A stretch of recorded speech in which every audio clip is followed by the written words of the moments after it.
బాగా డబ్బున్న వంశీకృష్ణ తనను చిన్నప్పటి నుంచి అల్లారుముద్దుగా ఏ కష్టమూ తెలియకుండా పెంచిన కన్నతండ్రికి జబ్బు చేయడంతో హాస్పిటల్లో ఉంచడం ఇష్టం లేక ఒక వెల్ ట్రైన్డ్ నర్సును 24 గంటలు ఆయన చూసుకునేలాగా మాట్లాడి తన ఇంటిలోనే అన్ని సౌకర్యాలు ఏర్పాటు చేసిన ఒక గదిలో తన తండ్రిని ఉంచాడు.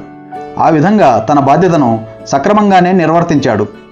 ప్రతిరోజు ఏదో ఒక టైంలో వంశీకృష్ణ ఆ గదిలోకి వచ్చి తండ్రిని చూసి నర్సుకు జాగ్రత్తలు చెప్పి వెళ్ళేవాడు. 10 రోజులు గడిచేసరికి క్రమంగా ఆయన నీరసించి మాట్లాడడానికి కూడా శక్తి లేనివాడయ్యాడు. తండ్రిని చూసిన వంశీకృష్ణ, ఏంటమ్మా సరిగా చూసుకోవడం లేదా? నిన్ను ఇక్కడ పెట్టిందెందుకు? ఆయన బాగా చూసుకుంటావనే కదా అన్నాడు. మందులు వేసుకోవట్లేదు, తిండి తినటం లేదు, నన్నేం చేయమంటారు సార్ అంది ఆమె. వంశీకృష్ణకు తండ్రి మీద కోపం వచ్చింది. ఏం నాన్న, నీకేం తక్కువైందని ఇలా చేస్తున్నావు అన్న వంశీకృష్ణనే దీనంగా చూస్తూ ఏదో చెప్పాలని ప్రయత్నిస్తున్నాడు తండ్రి. నువ్వేం చెప్పాలనుకుంటున్నావో నాకేం అర్థం కావట్లేదు నాన్న, ఎందుకు ఇలా సతాయిస్తున్నావు అంటూ కేకలేశాడు. ఆయన చూపులోని అర్థం మీకు అర్థం కావట్లేదా సార్? నిజంగానే ఆయనకేదో తక్కువైందనే విషయం మీతో చెప్పాలనుకుంటున్నారు అని నర్సు అనగానే, చెప్పు నాన్న చెప్పు, నీకేం తక్కువైందో చెప్పు, నీకేం కావాలన్నా అదెంత ఖరీదైందైనా సరే క్షణాల్లో తెప్పిస్తాను అంటుండగా, ఆయనకు కావాల్సింది నీ డబ్బుతో కొనగలిగేది కాదు గట్టిగా అరిచింది ఎంతో అనుభవం ఉన్న నర్సు. అర్థం కానట్లు చూశాడు. ఆయనకు కావాల్సింది స్వాంతన, మీ సాంగత్యం, మీ ప్రేమ.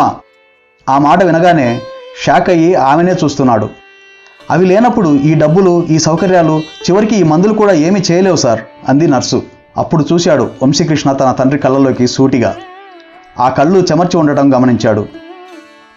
చిన్నప్పుడు తనకేదైనా భయం వేస్తే వెంటనే హత్తుకుని ధైర్యం చెప్పిన తండ్రి, తనకు జ్వరం వస్తే జడివానను సైతం లెక్క చేయకుండా తనను భుజాన వేసుకుని పరుగున డాక్టర్ దగ్గరికి తీసుకెళ్లిన తండ్రి, నిద్దట్లో ఉలిక్కి పడుతుంటే రాత్రంతా మేలుకొని జోకొడుతూనే ఉన్న తండ్రి, ప్రస్తుతం నిస్తేజంగా మంచంపై ఉన్న తన తండ్రి. దుఃఖం తన్నుకొచ్చింది వంశీకృష్ణకు. అమాంతం దగ్గరికి వెళ్ళి మంచం మీద కూర్చొని తండ్రి తలను ప్రేమగా ఒళ్ళో పెట్టుకుని, సారీ నాన్న, ఐఎమ్ సారీ అన్నాడు. చెమర్చిన తండ్రి కళ్ళల్లో చిన్న మెరుపు. ఈ క్షణం చనిపోయినా పర్వాలేదు అన్నంత సంతోషం ఆ ముఖంలో. అప్పుడు వంశీకృష్ణ టాబ్లెట్ వేస్తే వేసుకున్నాడు. జ్యూస్ తాపితే తాగాడు. మెల్లగా సంతృప్తిగా నిద్రలోకి జారుకున్నాడు. కొడుకు సాంగత్యంలో వారంలోనే కోలుకున్నాడు ఆ తండ్రి.